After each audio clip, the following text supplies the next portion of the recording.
आप सभी को मेरा प्रणाम। हमने कल क्या क्या पढ़ा था याद है? प्रणाम मैम। कोई अगर एक बार बताना चाहे कल क्या क्या पढ़ा था तो बता दीजिए, बाकी जो नहीं आया होगा उनका रिवीजन हो जाएगा।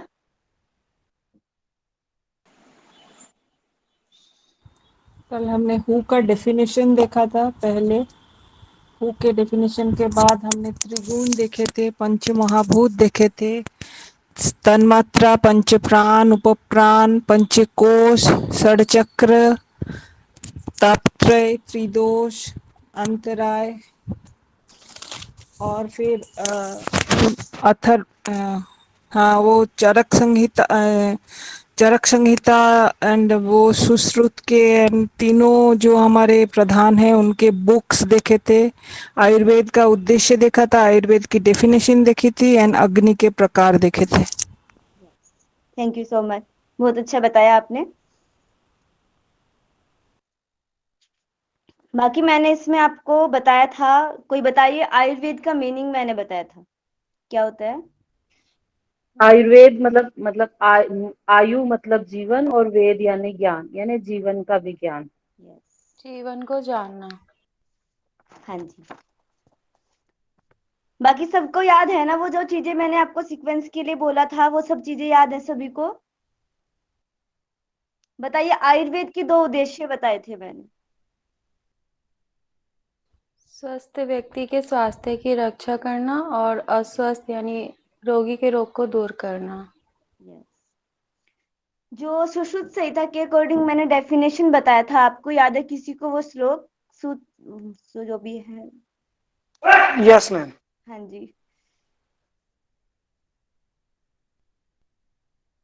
बताइए। बताना है मैम। हाँ जी, जी बोलिए। जी। जी जी, मुझे याद है, मैं सुनाता हूँ। हाँ जी। समदोषः समाग्निश्च समधातुमलक्रियः प्रसन्नात्मेन्द्रिय मनः स्वस्थ इत्यभिधीयते। जी, ये सबको याद कर लेनी है, सब इस डेफिनेशन को याद कर लेंगे। मैम आप ग्रुप में सेंड करने वाले थे ना? हाँ, वो आज जो पीडीएफ सेंड की जाएगी आपकी नोट्स की, उसी के साथ मैं आपको वो सेंड कर दूंगी। और ओके मैम। जी, बाकी तीन आचार्य के नाम बताए गए थे आपको, उन आचार्य के नाम बताइए। चरक, सुश्रुत और वाग्भट। आचार्य वाग्भट जी। जी, शल्य चिकित्सा के जनक को किसको बताया गया है? आचार्य सुश्रुत। विश्रुत। सुश्रुत। जी, आचार्य वाग्भट जी ने किस पुस्तक को लिखा है? उनकी पुस्तक जो है उनका क्या नाम है? अष्टांग संग्रह और अष्टांग हृदय। हृदय। मैम ये अष्टांग हृदय है कि अष्टांग हृदयम है? क्योंकि कहीं देखी हूँ हृदयम लिखा करके, अष्टांग हृदयम लिखा था। मैंने तो अब तक जो पढ़ा है वो यही पढ़ा है, अगर किसी को पता हो तो बता दीजिए। बाकी और एक। मैम अगर इसे संस्कृत में देखेंगे तो अष्टांग हृदयम वो बोला जाएगा ना। अगर ऐसे हिंदी में लिखेंगे तो अष्टांग हृदय ही होगा वो। ओके, ठीक है।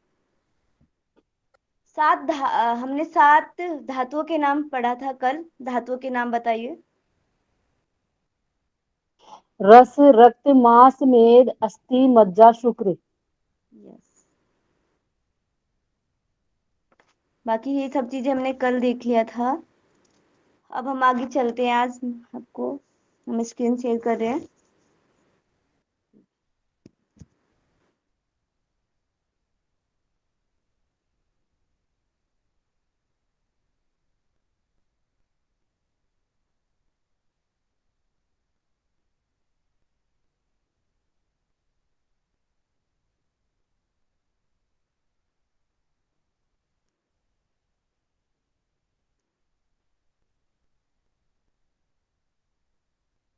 मैंने आपको बताया था कल आयुर्वेद की हिस्ट्री, वो मैंने एक नॉर्मल आपको बता दिया था। बट इस नोट्स में जो दिया गया है वो आपको चर्क संहिता और सुश्रुत संहिता के अकॉर्डिंग अलग अलग बताया गया है। बट मेन जो है स्टार्टिंग जहां से होती है वो यही है, आपको यहीं से याद रखना है कि ये ब्रह्मा जी के मुख की वाणी है। ब्रह्मा जी ने इसको दक्ष प्रजापति को दिया, दक्ष प्रजापति के बाद ये अश्विनों कुमारों तक आया, अश्विन कुमारों के बाद ये इंद्र, और इंद्र के बाद यो जो ऋषि मुनियों को जो दिया गया है वो इंद्र के बाद दिया गया है। बाकी आप इनको नाम पढ़ लीजिएगा, इनको याद करने की वैसे इतनी कोई जरूरत नहीं है, बट आपको मेन पता होना चाहिए ये स्टार्टिंग से। कुछ चीजें इसमें ना लिखी हुई हैं राहुल सर ने, उसको मैं छोड़ दूंगी, आप लोग ऐसे नॉर्मल रीड करेंगे इसको। उन्होंने बहुत अच्छे से लिखा है इस नोट्स में, एकदम पूरा डीप में अच्छे से एक्सप्लेन करके लिखा है एक एक चीज को। अगर उसको नॉर्मल भी पढ़ा जाएगा तो आपको अच्छे से याद हो जाएंगे। ये मैंने आपको कल बता दिया था तीनों आचार्य के नाम, इनकी क्या क्या बुक्स हैं। इसके बाद ये आता है हमारा अष्टांग आयुर्वेद।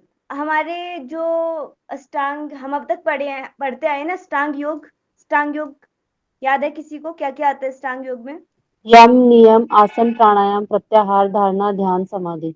यस, बताइए किस किस ग्रंथ में अष्टांग योग का वर्णन आता है? पतंजलि योग ऋषिक सूत्र, वशिष्ठ ऋषिक संहिता, उपनिषद में, हाँ जी। सिद्ध सिद्धांत पद्धति, भट्ट रत्नावली, वशिष्ठ वशिष्ठ संहिता। वशिष्ठ उपनिषद में किस उपनिषद में आता है? त्रिशिक में, मैम त्रिशिक में आता है। मैम त्रिशिखी ब्राह्मणोपनिषद में आता है, योग तत्व उपनिषद में आता उपनिषद में भी आता है। ये चीजें जो है ना, ये मतलब आपको षडांग योग किस में आता है, अष्टांग योग किस में आता है, ये चीजें भी आपको याद रखनी है।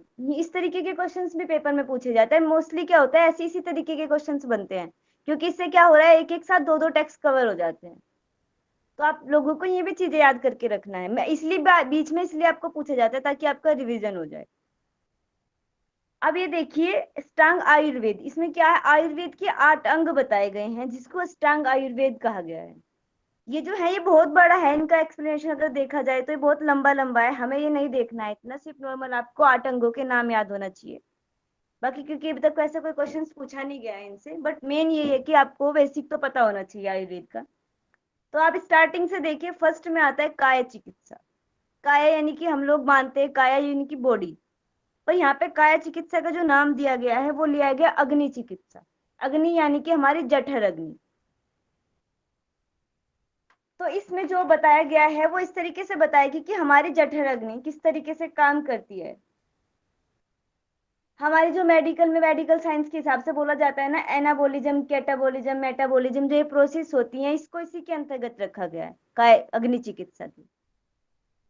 ठीक है, आपको इन सब को इतना ज्यादा डीप में कुछ जानने की जरूरत नहीं है, आपको इतना नॉर्मली पता होना चाहिए, बस इनके नाम और थोड़ा सा इनके अंदर किस बारे में बात करी जा रही है। सेकंड नंबर पे आता है बाल रोग चिकित्सा। ये आपको समझ में आ रहा होगा, गर्भावस्था शिशु संबंधी, यानी कि जब हमारे जो भी गर्भ के समय गर्भावस्था के समय जो भी गर्भवती महिला को चिकित्सा दी जाती है, उससे रिलेटेड जितने भी चीजें होती है वो हमारी इसके अंतर्गत आती है। थर्ड आता है भूत विद्या। भूत विद्या यानी कि मानसिक रोग।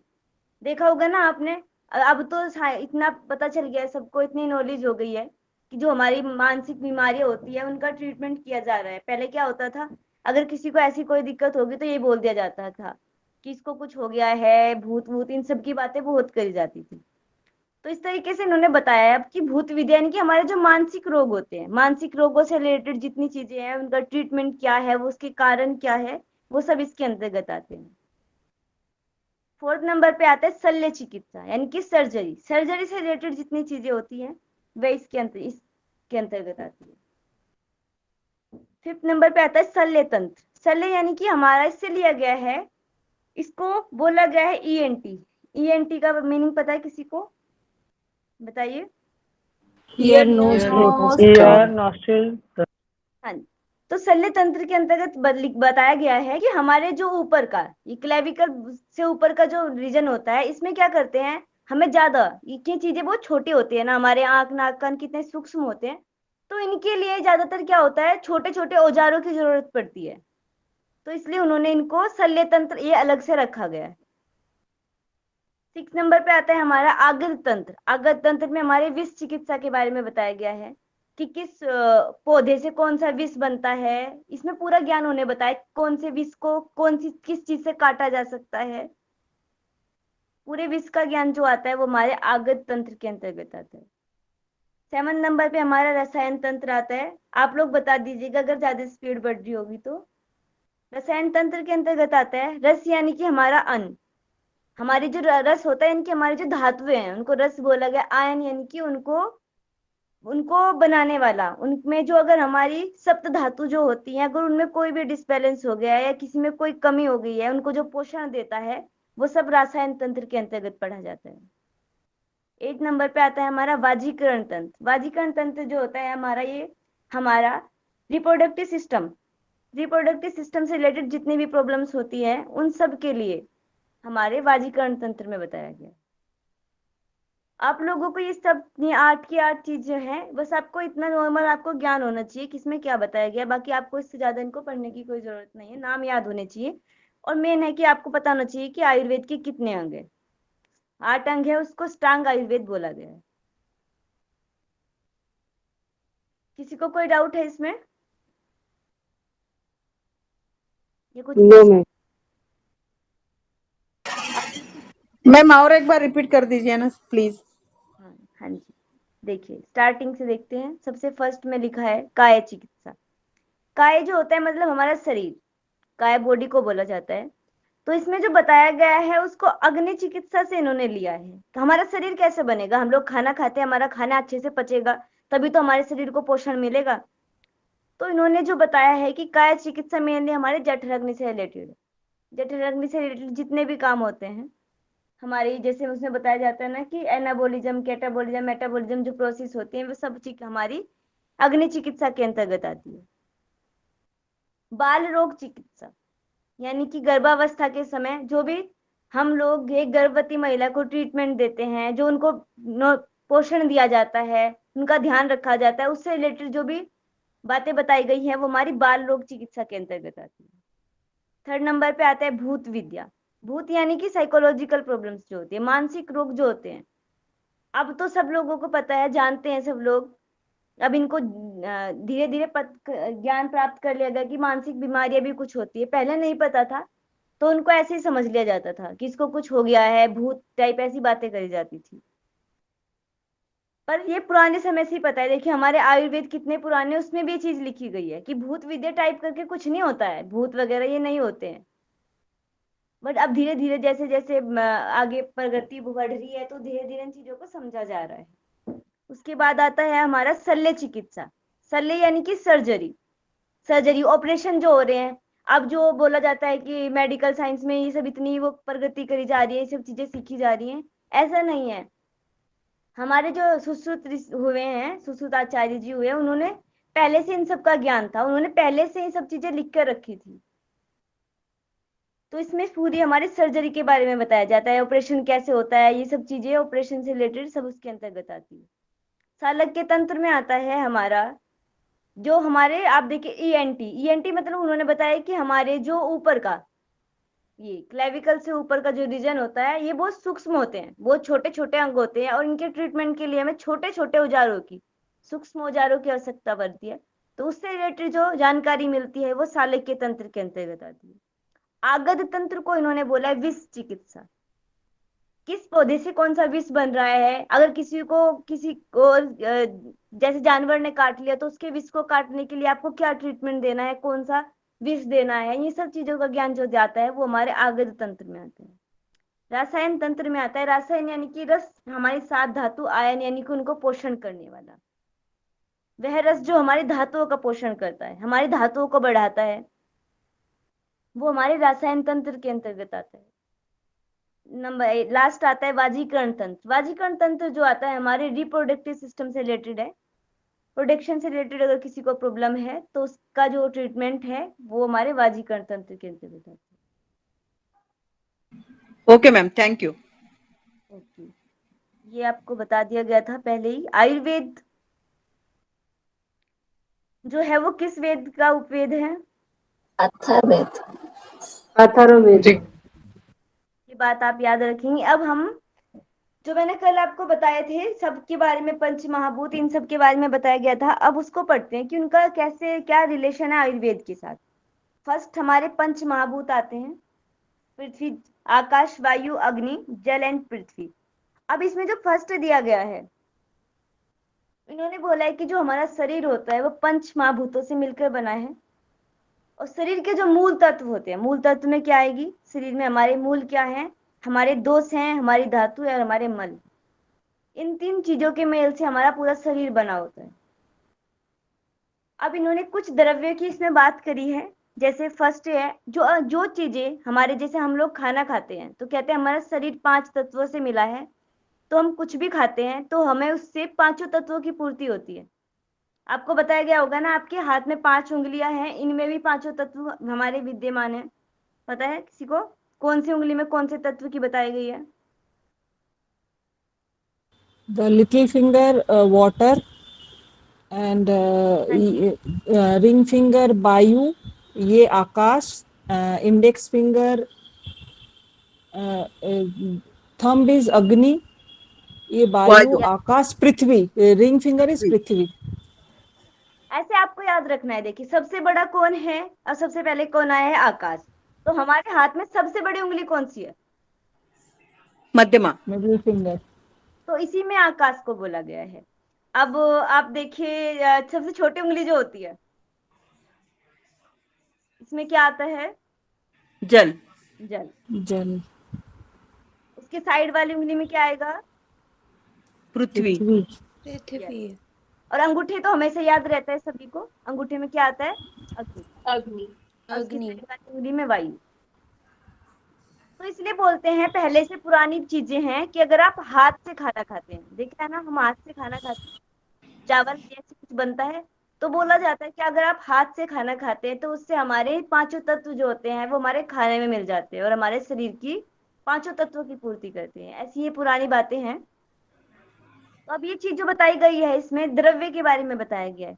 आकाशीय द्रव्य किसको कहा गया है? जो हमें आकाश, आकाश महाभूत जो है हमारा, उससे जो प्राप्त होता है उसको आकाशीय द्रव्य कहा जाता है। वायु महाभूत जो है हमारा, उससे जो हमें प्राप्त होता है उसको वायव्य द्रव्य कहा गया है। अग्नि महाभूत जो है हमारा, उससे जो हमें प्राप्त होता है वो हमारा तेजस द्रव्य है। और जल महाभूत जो है हमारा, उससे जो हमें प्राप्त होता है उसको जलीय द्रव्य। और पृथ्वी हमारा पार्थिव द्रव्य। अब आप बताइए मुझे, पार्थिव द्रव्य हमें कैसे मिलता है? पृथ्वी से। कैसे ग्रहण करते हो आप पृथ्वी को? मिट्टी खा लेते हैं हम डायरेक्ट, या कैसे मिलता है? नहीं, अपना अन्न से। कडधान्य आते हैं ना, अपना किसान लोग उगाते हैं। हाँ जी। हम एक तो अन्न मिट्टी में हमारा उगता है उसको खाते हैं। अगर नेचुरोपैथी की लैंग्वेज में बोला जाए तो बताइए कौन सा ट्रीटमेंट है जो हमारी हमारी मिट्टी पट्टी। Mud therapy. Mud therapy. जल में कौन सा आता है हमारा? हाइड्रो। जल चिकित्सा। अग्नि के लिए क्या यूज करा जाता है? अगर ये नेचुरल चिकित्सा है। नेचुरल तरीके से पूछा जाए तो आपको नेचुरल तरीके से, प्राकृतिक रूप से अग्नि में कौन सा तत्व कहाँ से ग्रहण करते हो आप? स्टीमिंग। मैम सूर्य से। सूर्य सूर्य से सूर्य। ग्रहण। अगर नेचुरोपैथी की लैंग्वेज में कैसे लेते हैं? नेचुरोपैथी में hot bath. Steaming. Steaming ma'am, steaming से ही हो जाता है ना अपना उष्णता। मैम मैम धूप। वाटर धूप। वाटर चार्ज करते हैं। सूर्य। हाँ सूर्य की वो प्रकाश की किरण। हाँ जी। आपने सुना होगा ना, उसमें धूप स्नान करके बताया गया है, या फिर रंग वो मतलब का आप बोतल के अंदर पानी भर के चार्ज करके आप मसाज कर सकते हैं, पी सकते हैं, ऐसा कुछ लिखा है ना नेचुरोपैथी में। वायु तत्व को बताइए, वायु तत्व कहाँ से ग्रहण करते हैं?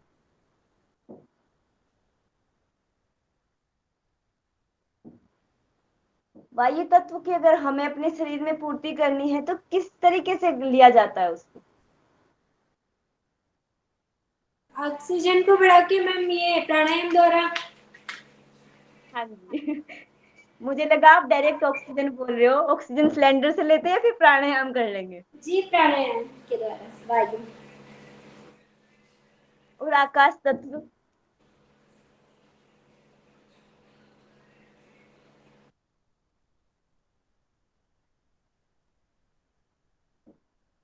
म्यूजिक थेरेपी मैम शब्द द्वारा। जी। मैम जो संगीत चिकित्सा देते हैं ना, सुनकर। जो हमारी मालिश आता है, अभ्यंग आता है, वो आकाश तत्व के अंतर्गत आता है। मैम दोबारा से रिपीट कीजिए, क्या बोला आपने?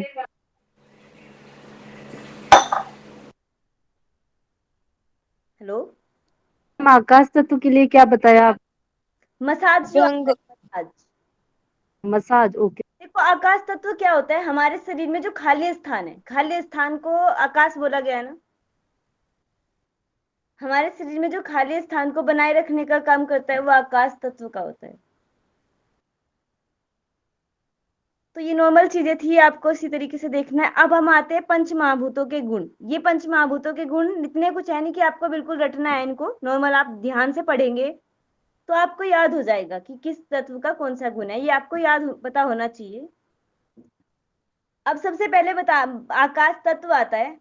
आकाश तत्व का जो गुण होता है वो कैसा होता है? मुलायम होता है आकाश तत्व, हल्का होता है, सूक्ष्म होता है, समतल होता है एंड शब्द होता है।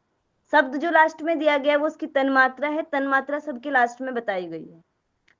तो ये चीजें आपको नॉर्मल आपको याद करना है, हल्का हल्का अगर आप ध्यान से इनको पढ़ेंगे तो आपको याद हो जाएंगे। आकाश को देखते ही आपको समझ में आ जाना चाहिए कि आकाश हल्का होता है ना, भारी नहीं होता, सूक्ष्म होता है, वो समतल होता है। अब देखिए वायु तत्व का, वायु तत्व अब ये नहीं है कि एक गुण एक के अंदर ही होगा, ऐसा नहीं है। ये कोई अलग अलग सब में मिलता है। जैसे हल्का है, हल्का हमारा आकाश भी होता है, वायु भी होता है, अग्नि भी होती है। ये तत्व हमारे हल्के होते हैं।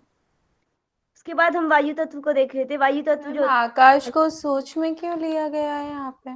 जी, आकाश का जो गुण है वो सूक्ष्म किस तरीके से बताया गया, मतलब वो समझ नहीं आ रहा। सूक्ष्म ये क्यों बोला? अग्नि जो है, अग्नि, अग्नि को भी सूक्ष्म बताया गया है। तो आप बताइए इसको कैसे सूक्ष्म बता दिया गया होगा? आप ये तो बोलना चाह रहे हैं ना कि आकाश तो दिखाई देता है, ये सूक्ष्म कैसे हो सकता है? ये व्यापक है ना वो, तो ऐसा मुझे लगा इसलिए। अगर इसको मेरे से जाने तो सूक्ष्म इस तरीके से उसको बोला जा सकता है। अगर नॉर्मल देखिए, जैसे अग्नि है, अग्नि को अगर बोले तो कि सूक्ष्म क्यों बताया गया है, तो दिखाई देती है। क्या आप कर सकते हैं कि अग्नि है, अभी गर्मी हो रही है, थोड़ा सा समेट के रख लेते, ठंडी के दिनों में बाहर निकाल लेंगे? क्या हो सकता है ऐसा? नो। ये सब गुण शरीर से रिलेटेड है, इसीलिए वो सूक्ष्म कहा गया है क्या? तो ये चीजें, अगर शरीर से हम उसको रिलेट करते हैं तो वो ये तो, सूक्ष्म होंगे, तो उसकी वजह से उसका गुण सूक्ष्म है क्या? हाँ जी। तो आप इनको थोड़ा देख लेंगे। जैसे अब अग्नि में देखिए, अग्नि वायु जो होती है रुक्ष होती है, खुरदुरा होती है, सूक्ष्म होती है, स्पर्श होती है। ये तो लास्ट का इनका एक एक बताया गया है, तन्मात्रा है। अग्नि हमारी गर्म होती है, तीक्ष्ण होती है, सूक्ष्म होती है, हल्का होता है, रुक्ष होता है, चिपचिपा से रहित होता है, और रूप होती है। अगर कोई सा वर्ड किसी को पूछना होगा तो आप लोग बता दीजिए। जल जो होता है हमारा तरल होता है, शीत होता है, गुरु होता है, स्निग्ध होता है, मंद होता है, साद्र होता है, रस होता है। अब आपको ध्यान क्या रखना है, हमारे तीन तत्व जो हैं ऊपर वाले, वो कैसे हैं? हल्के हैं। और नीचे के जो तत्व, दो तत्व हैं, ये कैसे हैं? भारी है, गुरु है इनकी। और जो हमारी पृथ्वी होती है वो जल से भी ज्यादा भारी होती है, ज्यादा गुरु प्रधान बोला गया है। अगर इनको पूछा जाए आपको स्थूल से सूक्ष्म की साइड आपको चलना है तो सबसे पहले कौन सा तत्व आएगा? पृथ्वी। पृथ्वी। पृथ्वी। पृथ्वी से हम उसको ऊपर की साइड लेके जाएंगे। अगर सूक्ष्म से स्थूल की साइड आना है तो सबसे पहले आकाश आएगा। तो इसका मतलब सिंपल आकाश। से ये है कि सबसे ज्यादा सूक्ष्म जो है वो आकाश है, और सबसे ज्यादा स्थूल जो है वो पृथ्वी है। ठीक है। ठीक है मैम। अब हम पढ़ते हैं त्रिदोष। अब सबसे पहले तो जो हमारा शरीर होता है, हमारे शरीर में तीन दोष होते हैं, सात धातु होते हैं, मल होते हैं, ये हमने कल पढ़ा था। इन इन सब से हमारा शरीर बना हुआ होता है। तो हम लोग इनको एक एक करके पढ़ेंगे। आज सबसे पहले पढ़ते हैं त्रिदोष का सिद्धांत। अब जो ये दोष है, बोला जाता है, दोष का मतलब होता है, जैसे बोलते हैं ना कि कुछ गलत दोष शब्द ऐसे यूज किया जाता है।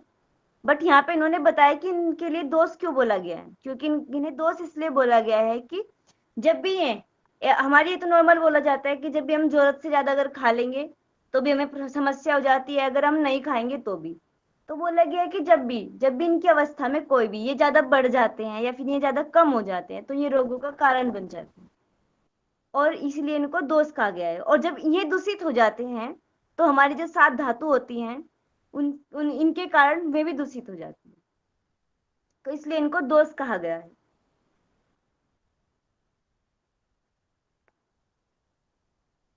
ये नॉर्मल है, आप लोग जो मैं बीच में छोड़ू उसको आप ना एक बार ऐसे नॉर्मल रीड कर लीजिएगा। इसमें कोई ऐसा ऐसा कुछ लिखा नहीं गया है, वो नॉर्मल लिखा है। उसको आप लोग थोड़ा थोड़ा पढ़ेंगे तो आपको समझ में आ जाएगा। अब देखिए इन तीनों दोषों का स्थान क्या होता है हमारे शरीर में।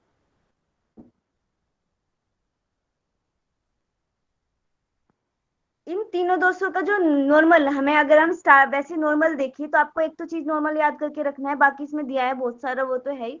सबसे पहले वात जो होता है हमारा, नॉर्मल लैंग्वेज में बोला जाता है उसको कि हमारी नाभि से नीचे का जितने स्थान है उसमें हमारे वात की प्रधानता होती है। अब एक और चीज ये नहीं कहा जा सकता कि वात जो होता है वो हमारा नाभि से नीचे ही रहता है। उसको बोला इसलिए गया है नीचे की साइड पे क्योंकि वहां पे उसकी प्रधानता है, वहां पे उसकी मात्रा जो है वो ज्यादा है, इसलिए उसको बोला गया कि वहां पे वात का स्थान बताया गया है। पित्त जो होता है, पित्त हमारा क्या होता है, हमारी छाती से हमारी नाभि, छाती से नाभि के बीच में जो होता है वो हमारा पित्त होता है। और कफ जो होता है हमारे कंठ से ऊपर का भाग जो होता है वो पित्त होता है। ये तो नॉर्मल है, आपको ये तीनों बातें आपको ऐसे इमेजिन करके देखोगे तो आपको समझ में आ जाएगी। अब अगर हम लोग याद करें कि पित्त कहाँ होता है, कहाँ बनता है हमारा पित्त, खाना कहाँ पचता है, पित्त से हमारा क्या होता है, पेट में बनता है मेरे। खाना पचता है ना, तो नॉर्मल है, यानी कि बीच के भाग में हमारा पित्त होगा। अब बताइए साइनेसिस कहाँ होती है, हमारे कफ हमें कहाँ बनता है, गले के अंदर बनता है ना। जी मैम। तो हमें ध्यान रखना है कि ऊपर गर्दन से ऊपर का हिस्सा हमारा कफ है, बीच में हमारा पित्त आता है और नीचे हमारा वात आता है। ये तो नॉर्मल है। अब ये जो चीजें बताई गई हैं आपको थोड़ा थोड़ा इनको भी ध्यान में रखना है। अब देखिए जिन्होंने बोला है कि छोटी व बड़ी आंत में, छोटी बड़ी आंत जो होती है, अब एक और चीज है कि वात जो होता है वो कहाँ होता है, हमारे जहां जहां खाली स्पेस होता है। छोटी और बड़ी आंत जो होती है उसमें खाली स्पेस होता है। हमारी हड्डियां जो होती है उनमें खाली स्पेस होता है, जहां जहां खाली जगह होती है वहां पे हमारा वात इकट्ठा हो जाता है। बोला होगा ना, जो जोड़ों के दर्द जो होता है वो किसकी वजह से हो जाते हैं, उसको जब हमारे जोड़ों में दर्द होता आयु है की उसको वजह बोला गया है आयुर्वेद में, आयुर्वेद की लैंग्वेज में उसको वात रोग बोला जाता है।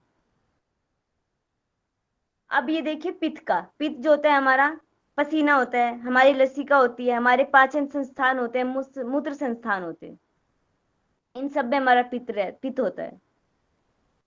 कफ जो होता है हमारा, वो एक तो हमें याद रखना है कि कंठ से ऊपर रहेगा, गर्दन होगा, हमारी छाती होगी, हमारी संधियां जो होती हैं, उदर का जो ऊपरी भाग होता है। मैम छाती छाती गर्दन से ऊपर होती है। नहीं मैंने ऐसा तो नहीं बोला। मैम इसमें लिखा है ना ये सामने, कंठ, कहाँ? सिर, गर्दन, छाती। हाँ जी, ये जो लाइन लिखी है ये अलग है। जो पहली लाइन लिखी है ना कि कंठ के ऊपर का भाग, ये बात उन्होंने नॉर्मल आपको बताया जैसे मैं आपको बता रही थी। अब ये उन्होंने एक एक अलग से बताया है कि कंठ, सिरा, गर्दन, छाती। आप इसको इसी तरीके से पढ़ रहे हैं ना कि कंठ के ऊपर छाती, ऐसे नहीं बोला गया है। समझ में आया मैं आपको क्या बता रही हूँ। जैसे ये बोला गया है नाभि से नीचे का भाग, ठीक है, नाभि से नीचे आती है हमारी छोटी आंत और बड़ी आंत। हड्डियां तो हमारे सारे शरीर में होती है, ऐसे नहीं, वो लाइन इस तरीके से नहीं लिखी गई है। आप समझ रहे हो ना मैं क्या कह रही हूँ। जी मैम। ये जो एक एक लाइन आपको बताई गई है नॉर्मल है, ये नॉर्मल याद करने के लिए है। बाकी ऐसा ही नहीं है कि वहां वहां ही पित्त होता है, बाकी और जगह भी होता है, उसको भी आपको याद करके रखना है। ध्यान से पढ़ोगे तो आपको याद हो जाएगा, इतना बड़ा कोई चीज नहीं है। हमारी जो मेद धातु होती है उसमें कफ होता है। अब ये जो आता है त्रिदोष का रोग के साथ, ये आपको याद रखना है। इससे रिलेटेड क्वेश्चंस पूछा गया है बहुत बार एग्जाम में। अब बताइए, आप लोगों ने पहले भी पढ़ा होगा कि वात दोष जो होता है उससे हमें 80 प्रकार के रोग होते हैं, पित्त से हमें 40 प्रकार के और कफ से हमें 20 प्रकार के रोग होते हैं। ये आपको याद करना है। याद है ये सभी को? जी। Yes ma'am.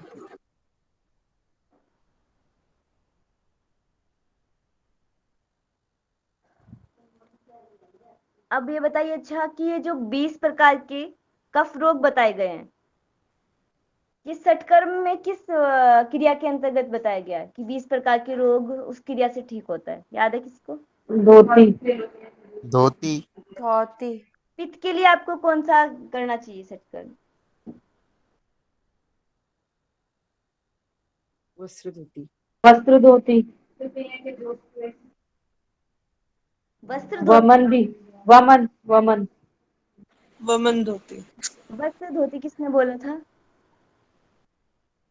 सॉरी मैम, मैंने मैंने बोल दिया। मैंने भी बोल दिया, सॉरी। वस्त्र धोती कब के लिए होगा ना मैम?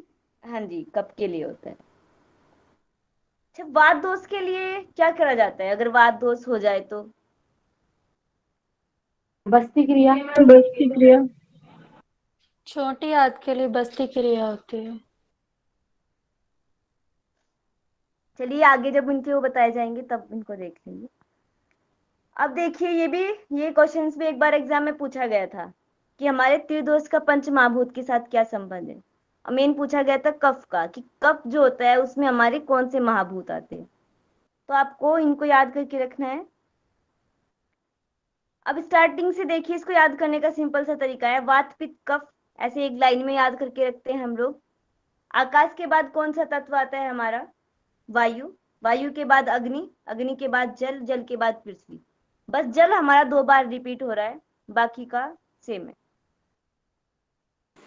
नहीं भी अगर आपको ऐसे याद होता है तो नॉर्मल याद कर लेंगे। वात देखिए, वात हल्का होता है और हमारे 2 तत्व जो हैं आकाश और वायु, ये दोनों हल्के होते हैं। पित्त जो होता है, पित्त में वैसी अग्नि होती है, तो अग्नि जो है वो पित्त में आएगा ही।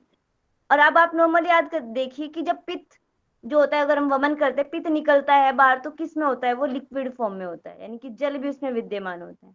और कफ जो होता है हमारा भारी होता है। पृथ्वी और जल हमारे दोनों पृथ्वी भारी तत्व हैं, तो ये कफ में आएंगे।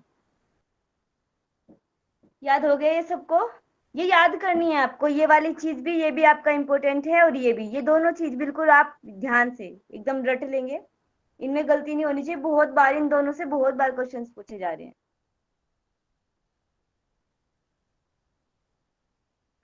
यहाँ तक किसी को कोई दिक्कत है? No ma'am. No ma'am. No ma'am. अब हम चलते हैं आगे। अब इनका एक एक का इन्होंने बताया कि वायु का, वात का, पित्त का, कफ का, इनका पूरा पूरा परिचय आपको दिया गया है। ये बहुत लंबा लंबा दिया गया है, इसको मैं आपको बता दूंगी मेन मेन, बाकी का ये जो बचा हुआ होगा आप लोग उसको एक बार ऐसे ही पढ़ लीजिएगा।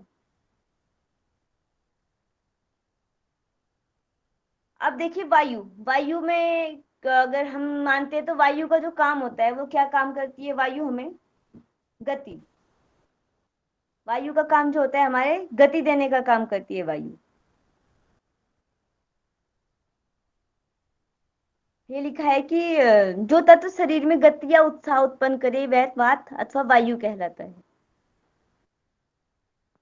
अब इसमें जो एक मेन चीज आती है, ये बोला गया कि वात के बिना जो दूसरे दोनों दोष हैं, वो पित्त एंड कफ, उनको पंगु, ये जो शब्द बोला गया है आयुर्वेद में, इसको पंगु कहा गया। पंगु मतलब वो चल नहीं सकते हैं, अपंग टाइप जो वर्ड आते हैं ना, उससे रिलेटेड है। तो जो पित्त और कफ होता है हमारा, अगर इनको कोई चलाने का काम करता है तो वो कौन सा दोष करता है? वात दोष करता है, वायु। वायु। आपको ये याद रखना है। अगर इनको इधर उधर कहीं भी पहुंचाने का काम करता है तो वो हमारा वात होता है। अब ये देखिए लास्ट में लिखा है कि शरीर जो होता है, शरीर में जो सभी प्रकार के रोग होते हैं उनका मूल कारण जो बताया गया है वो किसको बताया गया है? वात को। तो अगर पूछा आपको। जाए तो मेन जो होता है हमारे रोगों का कारण वात होता है। अब ये है कि वात में जो एक गुण होता है योग वहिता, योग वहिता का मतलब क्या होता है कि ये जिसके भी साथ मिलता है उसी के गुण को ले लेता है। अगर ये पित्त के साथ मिलेगा तो पित्त के गुण को ग्रहण कर लेगा, कफ के साथ मिलेगा तो कफ के गुण को ग्रहण कर लेता है। इसके अंदर ये प्रवृत्ति होती है। इसको आप लोग ऐसे नॉर्मल पढ़ लीजिएगा। ये चार्ट दिया है, इसमें पूरा इसके भेद बताए गए हैं। ये कहाँ है, मैंने आपको बताया था पहले कि वात का स्थान कहाँ कहाँ है, हमने देखा था पीछे। वही सब चीजें इसमें दी गई हैं और इसके कार्य दिए गए हैं और इसके प्रकोपित होने से होने वाले रोग, वो आगे करके एक एक पढ़ेंगे। मैं पूरे चार्ट में एक बार आपको बता देगा। आप लोग इसको ना चाहे अपनी कॉपी में बना लीजिएगा या फिर रीड कर लीजिएगा। अब आगे है एक एक, मैं आपको बताती हूँ उससे। बात के प्रकार, मैम एक बार चार्ट दोबारा से दिखाइए।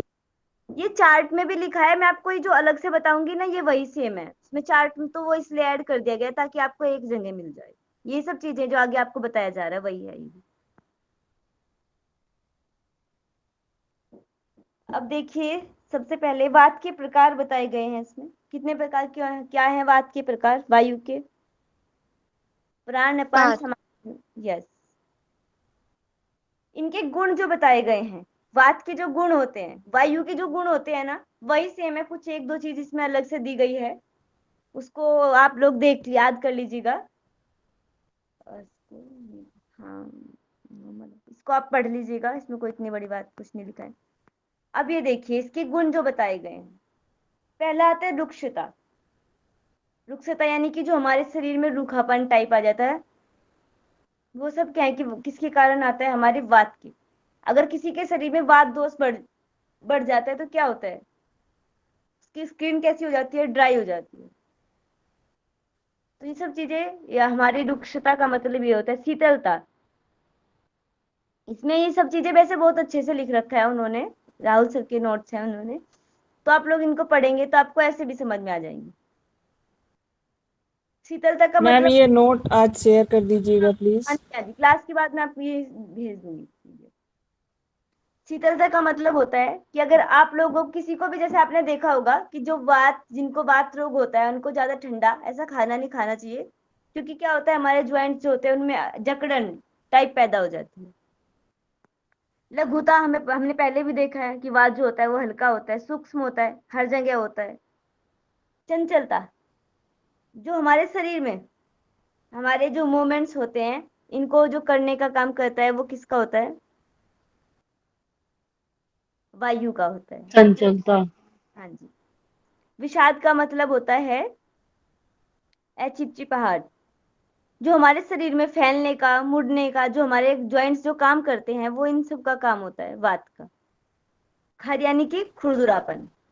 अब ये एक चीज इसमें बात में इसको बोला गया है कि वात का जो मूल स्थान बोला गया वो पक्वाश है।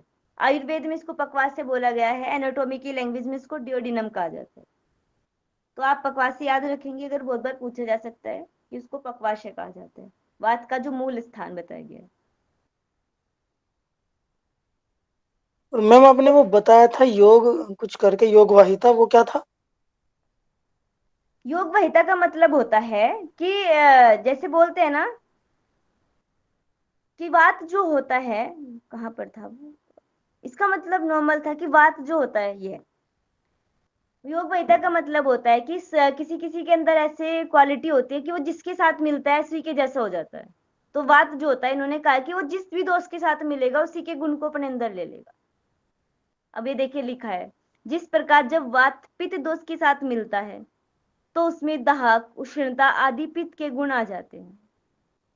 Okay ma'am, okay, thank you. ये कहना चाह रहे हैं, अगर वात के साथ मिलेगा तो वात की गुण आ जाएंगे, तो उसको योग वहिता का है।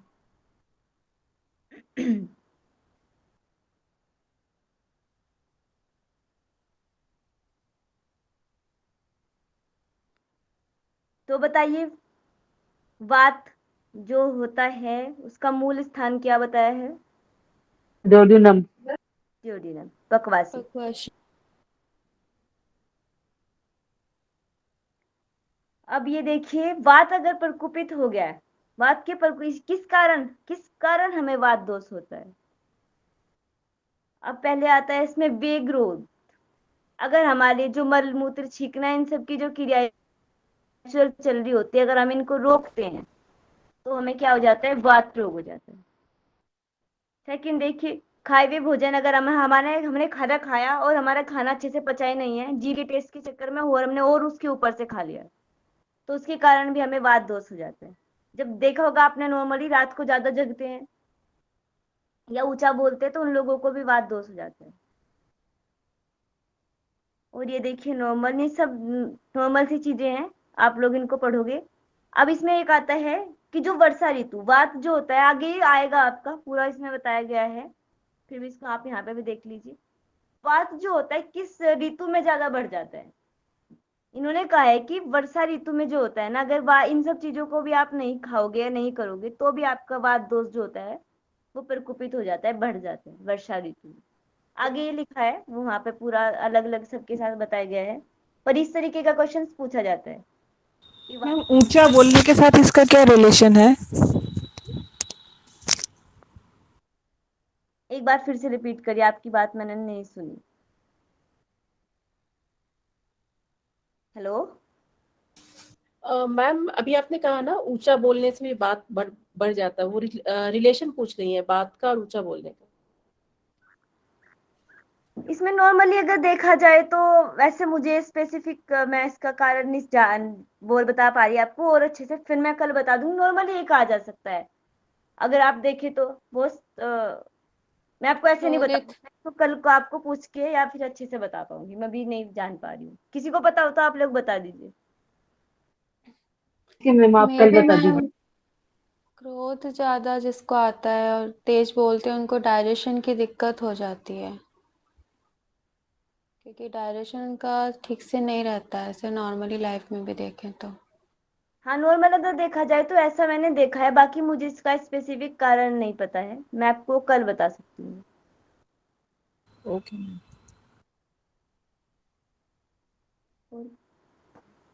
हाँ जी, ये हो गया था। उसके बाद आते हैं इसके प्रकोपित वात के जो लक्षण होते हैं।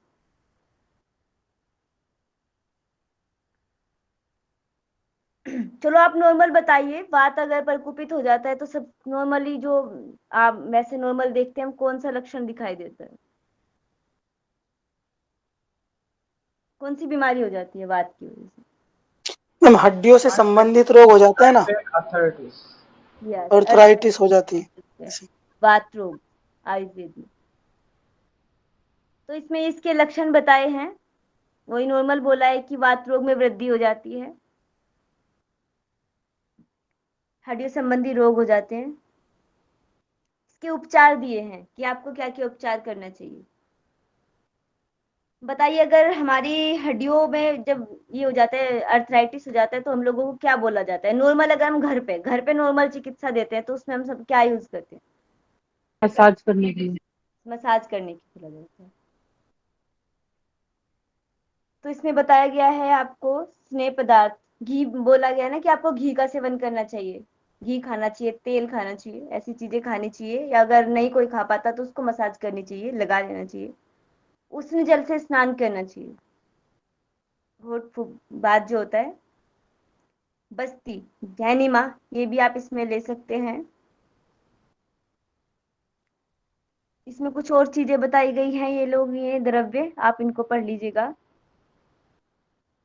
उपटन लगा लेना चाहिए, स्नान मालिश आदि, ये तो हो गया है, ये बताया है। एक एक बार आप इनको पढ़ेंगे तो आपको समझ में आ जाएगा, इसमें इतना कुछ बड़ी वो नहीं लिखा है। अब ये आता है पित्त का।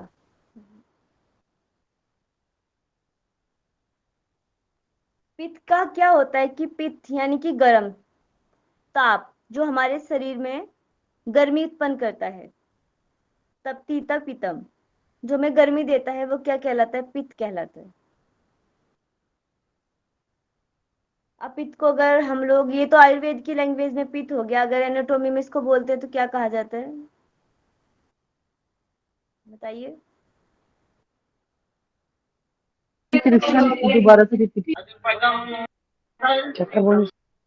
जो पित्त होता है, पित्त हम नॉर्मल आयुर्वेद में बोलते हैं पित्त, बट अगर हमारे शरीर में जो एनाटोमी की लैंग्वेज में पित्त को क्या बोला जाएगा? पित्त यानी कि खाना पचाने का काम करता है। एसिडिटी। एसिडिटी बढ़ना। आप लोग फिर वही चीज कर रहे हैं, पित्त का मतलब दोष मान रहे हैं आप उसको, फिर मैंने वो नहीं बोला आपको, पहले भी बताया था, दोष उसको क्यों? बाइल जूस बोलेंगे ना ma'am, bile juice. Yes, bile juice बोला जाएगा। एंजाइम्स जो होते हैं हमारे, ये सब चीजें आपने ये जो बोला ना अभी, एसिडिटी, पित्त मतलब एसिडिटी, ये मत बोलेगा किसी के सामने। पित्त मैंने आपको पहले ठीक है बताया मैम। कि सामने जो दोष लिख शब्द जोड़ा गया है उसका मतलब ये नहीं है कि ये कोई दो वो है, बीमारी है। उनको दोष इसलिए बोला गया है क्योंकि उनकी मात्रा जो है संतुलित नहीं रहेगी, वो बढ़ते हैं घटते हैं, तो उनको दोष कहा गया है। कि-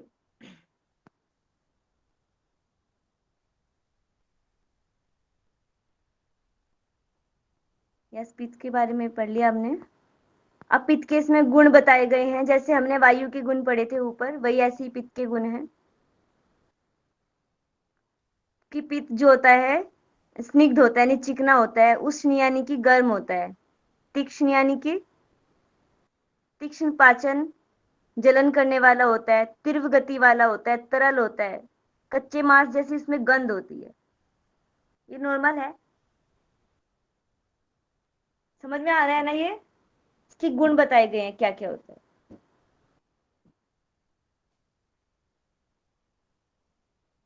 अब इन्होंने बताया पक या अपक। अगर पका हमारे पक दशा में होता है पित्त तो कैसा होता है, अपक दशा में कैसा होता है। रंग इन्होंने और बताया कि पित्त जो होता है हमारा, हाँ जी, पीले रंग का होता है। हाँ जी, अगर वो अच्छे से नहीं पका हुआ होता है तो कैसा हो जाता है, नीला। नीला।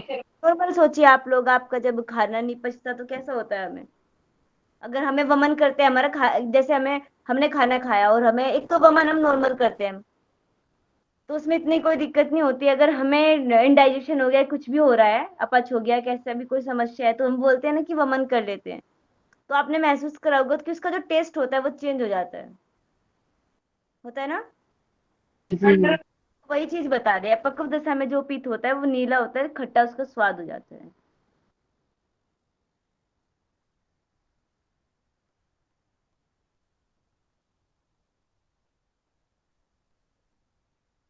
ये बोला है इन्होंने कि अग्नि के समान चाहिए ऊपर। वैसे पित्त और अग्नि दोनों भिन्न भिन्न तत्व हैं, फिर भी शरीर में अग्नि का प्रतिनिधित्व यह पित्त ही करता है। हमारे शरीर में जो अग्नि को, ताप को बनाए रखने का काम करता है वो पित्त करता है। हमारे भोजन को पचाने का काम करता है। हमारे रक्त, त्वचा आदि को व्रण जो देता है, रंग जो देता है, वो हमारा पित्त देता है। हमारे हृदय में श्लेष्मा जो होता है इसको दूर करने का काम करता है। इसके ये गुण बताए गए हैं, आप लोग इनको एक एक बार रीड कर लीजिएगा, पढ़ लीजिएगा। अब आ जाते हैं सीधा पित्त के प्रकार। जैसे हमने वात के प्रकार पढ़े थे, कितने थे वात के प्रकार?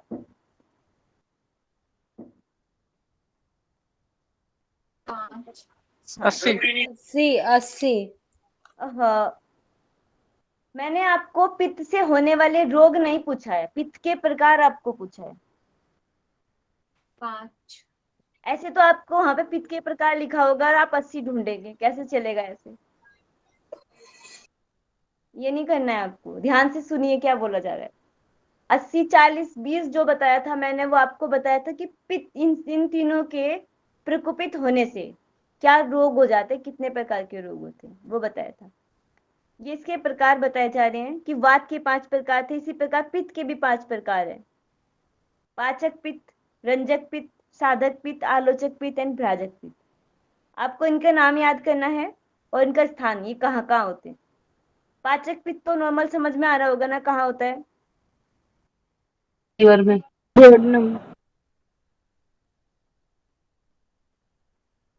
पाचक पित्त जो होता है वो हमारा आमाशय में बताया गया है। रंजक पित्त जो होता है हमारा लीवर और स्प्लीन। साधक पित्त जो होता है वो हमारा हार्ट, हृदय। आलोचक पित्त जो होता है हमारे नेत्र। भ्राजक पित्त जो होता है वो हमारी स्किन में होता है। इन सबको आपको नॉर्मल देख लेना, याद कर लेना, याद।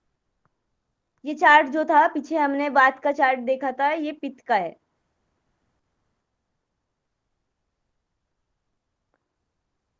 ये इसमें वैसे आप इसको चार्ट को जब पढ़ेंगे ना, आपने जो क्वेश्चंस पूछा है वो आपका इसी से मिल जाएगा आंसर उसका। आप लोग इसको पढ़ लीजिएगा एक बार। अब पित्त के प्रकोपित होने के कारण क्या है, आप अब इसको हम नॉर्मल देखें तो बताइए, पित्त अगर हमारा बढ़ता है तो उसका कारण क्या होता है नॉर्मल लैंग्वेज में? ज्यादा मिर्च मसाले जब हम लोग खाते हैं तब हो जाता है। हाँ जी, हमारे खाने में अगर हम लोग पित्त, मिर्च मसाला ऐसी ज्यादा ले लेते हैं, जो हमारे नशे की जो चीजें होती है, अगर हम इनका भी सेवन कर लेते हैं तो इनसे भी हमारे शरीर में पित्त बढ़ जाता है। बोला है सूखी सब्जियां, क्षार पदार्थों का अगर हम सेवन करते हैं तो उससे भी बढ़ जाता है। धूप और अग्नि का अधिक सेवन करते हैं उससे भी। अधिक मैथुन, अधिक गुस्सा, देखा होगा ना आपने, अगर हम गुस्सा करते हैं तो हमारे शरीर में क्या होता है, पित्त बढ़ जाता है। पित्त के लक्षण बताए गए हैं, क्या क्या होता है पित्त के प्रकोपित होने के लक्षण क्या है। थकावट होती है, हमारे शरीर से अधिक पसीना आने लगता है, बल, नींद की कमी हो जाती है। इसको तो आप लोग पढ़ लेंगे, इसमें नॉर्मल लिखा है ये।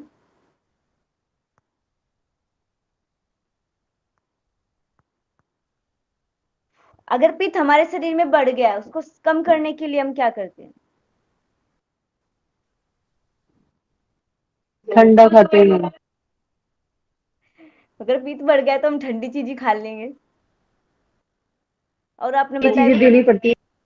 हाँ जी। उल्टी कर देंगे मैम। वही वमन जो होता है, वमन कर देंगे। मेरे पड़ता है तो मैं तो ठंडा ही खाती हूँ। बताइए प्राणायाम में क्या कर सकते हैं। प्राणायाम अगर हमारे शीतली शीतली प्राणायाम, शीतली और शीतकारी। शीतकारी। चंद्रभेदी। हाँ, चंद्रवेदी भी कर सकते हैं। देखिए इसमें लिखा है आपको। ठंडे का मतलब मैम, आप समझे नहीं, ठंडे का मतलब मेरा ये था कि वही मतलब तीखा वगैरह न लेना, हाँ मतलब हल्का भोजन टाइप में, ऐसे समझ। बोलना चाह रही। ऐसे भी होता है, कोई दिक्कत नहीं है। अगर आपको बहुत तेज गुस्सा आ रहा होता है, हमें पता है गुस्सा आने से हमारा पित्त बढ़ेगा, तो हम पानी पी लेते हैं, उसमें भी कोई दिक्कत नहीं है।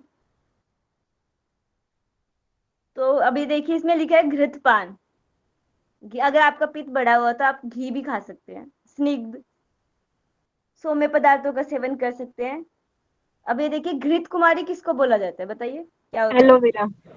एलोवेरा, एलोवेरा आप खा सकते हैं। अंकुरित आप खा सकते हैं। सलाद आपको ज्यादा ज्यादा लेना चाहिए। दलिया खाना चाहिए। ये सब चीजें क्या होती है, हमारे पित्त को कम कर देती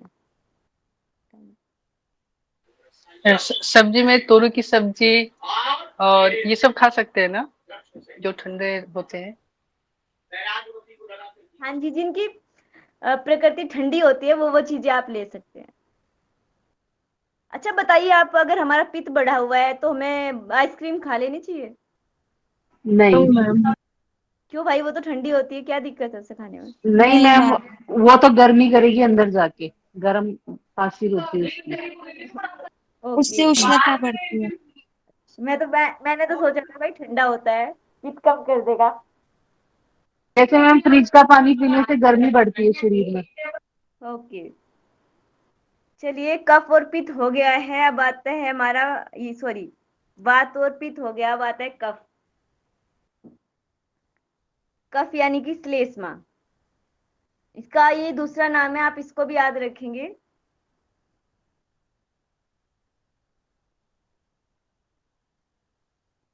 अब बताया गया कि कफ क्या होता है। जो जल से उत्पन्न होता है उसे कफ कहते हैं। कफ का जो दूसरा नाम होता है उसको श्लेष्मा कहा गया है। बताइए कफ का स्थान कहाँ बताया मैंने आपको। कंठ से ऊपर कंठ के या ऊपर। कंठ में। अच्छा बताइए, फिर छाती में भी बताया था क्या। जी मैम। जी मैम। जी मैम।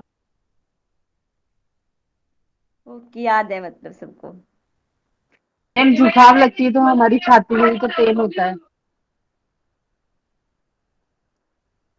अब ये देखिए इसमें बताया है कि जो संयोग करता है या संश्लेषण करता है वह श्लेष्मा कहलाता है। संयोग यानी कि जोड़ना। अब हमारी बताइए, हमारे जो ज्वाइंट्स होते हैं वहां पे क्या हमारी संधियों में कफ होता है। मैम जी मैम, होता है मैम। यस। वैसे तो बोला गया है कि जो हमारा वात होता है उसकी वजह से हमारे जो मूवमेंट्स होते हैं ये, तो ये कफ, कफ का क्या काम होता होगा उसमें। ऐसे नॉर्मल बताइए आप लोग, अगर आइडिया हो किसी को, कफ क्या काम करता होगा हमारे ज्वाइंट्स में। घुमाने का, चलाने का काम तो वात करता है, तो कफ क्या करता है। वहां पे मॉइस्चर बनाए रखता है ताकि वो हड्डियों में वो घर्षण वगैरह होता है ना मैम, हाँ, उससे वो बोलते बच हैं सके। आपने कि जो हड्डी आवाज आती है। अगर ये, अगर हमारे उसमें ये हड्डियां हमारी आपस में लगती हैं तो घिसने लगती हैं, तो उन दोनों हड्डी के बीच में जो उनको घिसने नहीं देता, उनको, उसका काम जो होता है वो कफ का काम होता है। कफ हमारे शरीर का पोषण देता है। देखिए लिखा है ना, शरीर की स्निग्धता, चिकनाहट, आर्द्रता यानी गीलापन हमारे शरीर को प्रदान करता है। संधियों को आपस में मिलने से कफ का काम होता है। ये इसमें बताया गया है आपको क्या क्या मिलता है, ये आप पढ़िएगा। अब देखिए बोला गया नींद का प्रमुख कारण क्या होता है। बताइए कफ में कौन से गुण की प्रधानता होती है। तम गुण की। हाँ, तमोगुण की प्रधानता होती है। तो जो कफ प्रकृति वाले व्यक्ति होते हैं उनको ज्यादा नींद आती है। यस, ये इसका चार्ट है, ये आप पढ़िएगा। अब फिर से वही आ गया है, हमने वात के 5 प्रकार पढ़े थे। बताइए वात के 5 प्रकार क्या क्या थे।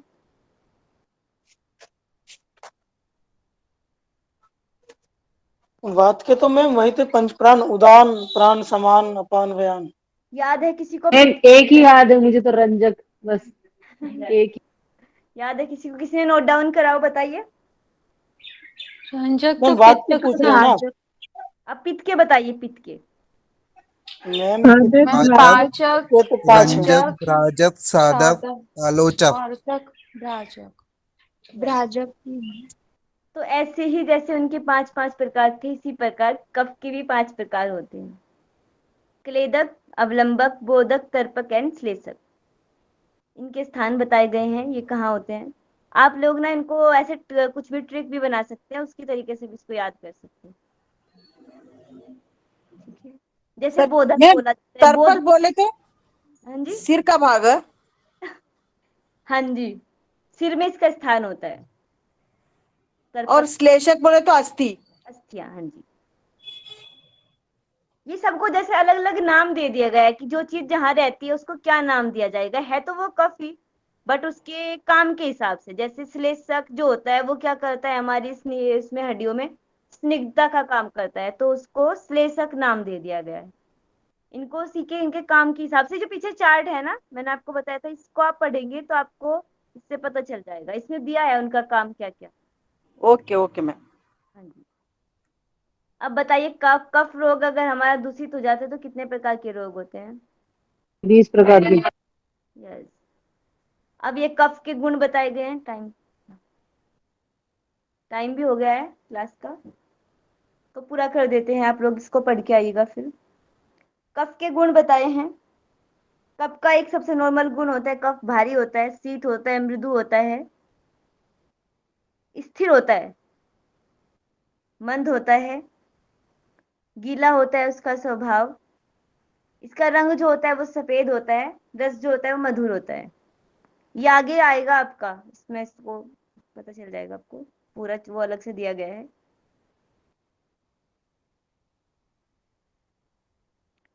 इसमें बताया कफ का, सॉरी,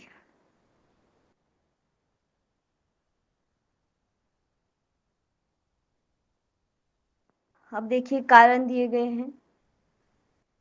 कफ अगर हमारा प्रकोपित हो जाता है तो उसके क्या कारण है।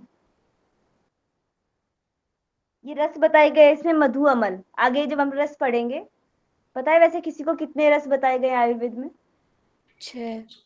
6 रस। 6। तो आगे वो रस आएंगे कि किस प्रकार के रस जो होते हैं उनके कफ को बढ़ाते हैं। जो मधु और अम्ल होता है, भारी स्निग्ध होता है, क्लेदक होता है, ये हमारे कफ को बढ़ाने का काम करते हैं। वो आगे पता चल आएगा पूरा, आपको ये भी याद करना है ये चीज भी, कि कौन सा रस जो होता है हमारे कफ को बढ़ाता है, कौन सा रस हमारे कफ को कम करता है। ये सब चीजें आगे जब हम पढ़ेंगे आगे वो उसमें पता चल जाएगा। अब यहाँ पे आपको नॉर्मल देखना है। अभी देखिए मांस मछली अगर आप ऐसा कोई सेवन करते हैं तो उससे भी आपका कफ बढ़ जाता है। दूध, अगर हम ज्यादा दूध लेते हैं तो बताइए कफ बढ़ेगा क्या। जी यस मैम। बढ़ेगा। क्या सबको बढ़ता है या फिर